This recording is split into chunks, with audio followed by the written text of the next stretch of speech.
Hejeje kumwakira yaraje kutubwira ko ikiringo c'akazi co ngaha mu Burundi agisozereye. Yaraje kudusezera yongera ashima ku vyo twakoranye vyose nkuko yahejeje kubivuga. Natwe twamushimiye kubera yaradufashe mu mugongo cane muri fondation mu bikorwa vy'ubuvuzi bw'abagwaye amaso, mu kuduha amabourse d'études ku bakenyezi n'abandi banyeshure bagiye kwiga mu Bushinwa.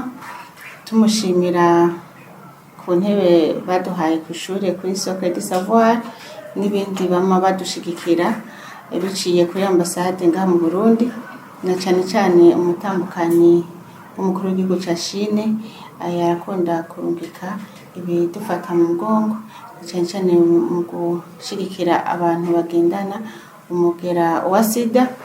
Hama ibindi navyo nuko yatubwiye n'imigambi yagiye ateguye y'abaganga bazoza kugira ngo dusubire dukorane mu vyo kuvura amaso cataracte, kandi ko ubu hazosubira hagende n'abaganga mu Bushinwa kugira banonosore ubumenyi nabo baze barakora amaso bonyene batari kumwe n'abo bahinga bo hanze.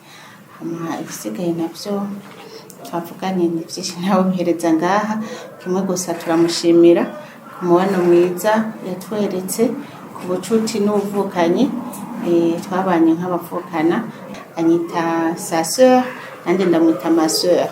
Rero nahagiye twumvikanye ko tutaciye duhebana, tuzoguma twandikiranira kugira ngo tugumane nk'abavukana nkuko twabanye ngaha mu Burundi.